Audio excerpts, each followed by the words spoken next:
नमस्कार साथियों, कैसे हो आप सभी।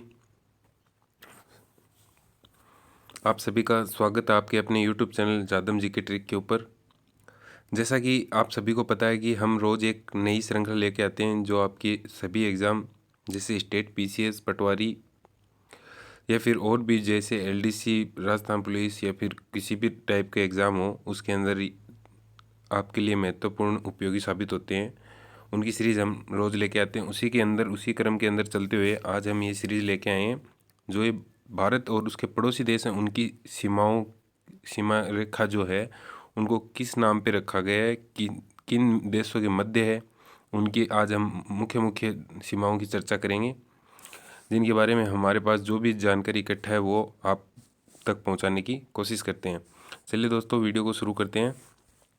जिसमें पहली रेखा है जो दी गई है डुरंड रेखा के नाम से, जो दी गई है डुरंड रेखा के नाम से, डुरंड रेखा के नाम से जो रेखा दी गई है ये है पाकिस्तान और अफ़गानिस्तान के बीच में डुरंड रेखा, पाकिस्तान अफ़गानिस्तान के बीच में डुरंड रेखा, जिसमें भारत का भी जो 81 किलोमीटर का एरिया आता है अफ़गानिस्तान के साथ लगता है, उसके साथ भी ये रेखा लगती है।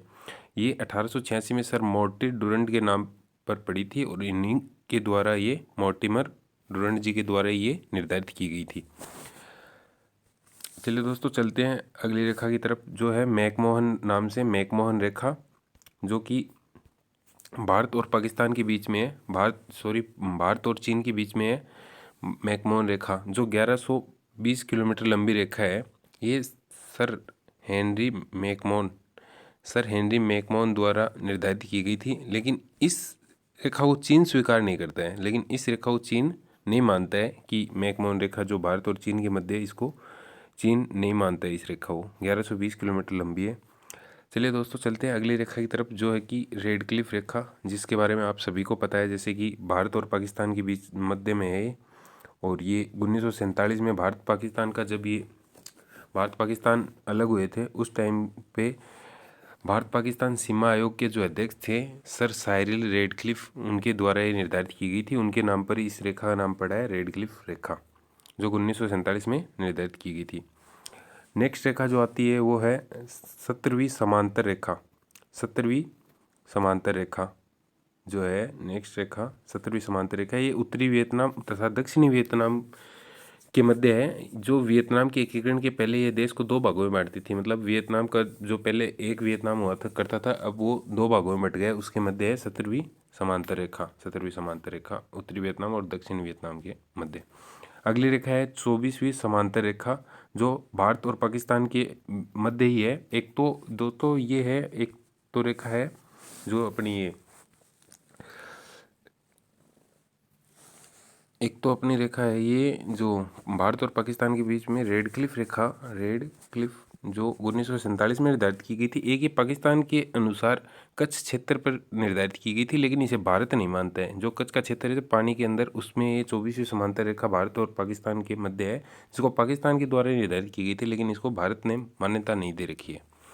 अब अगली रेखा है जो 38वीं समांतर रेखा है, ये उत्तर कोरिया और दक्षिण कोरिया को दो भागों में बांटती है। उत्तर कोरिया और दक्षिण कोरिया के मध्य है ये, और ये कोरिया को दो भागों में बांटती है, कोरिया को दो भागों में बांटती है। अब जो अगली रेखा की हम चर्चा करेंगे वो है 49वीं समांतर रेखा। 49वीं समांतर रेखा जो अमेरिका और कनाडा के मध्य, अमेरिका और कनाडा के मध्य, अमेरिका कनाडा को दो भागों में बांटती है। ये कौन सी 49 डिग्री समांतर रेखा, 49 डिग्री समांतर रेखा।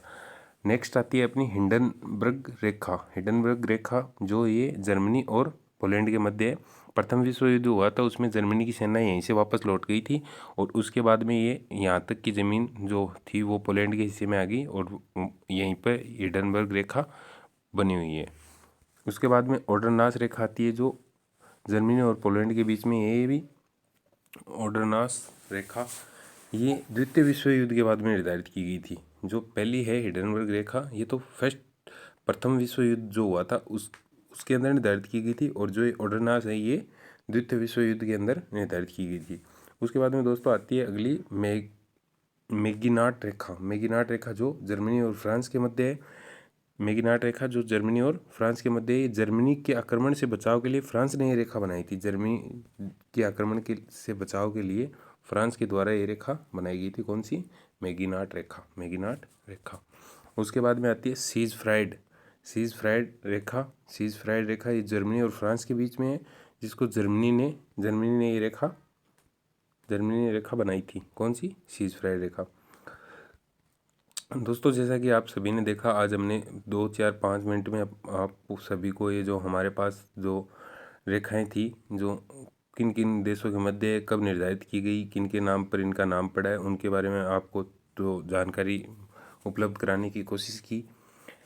आगे भी ऐसे ही आपको जानकारी उपलब्ध कराने की कोशिश करते रहेंगे। जय हिंद, जय भारत, धन्यवाद।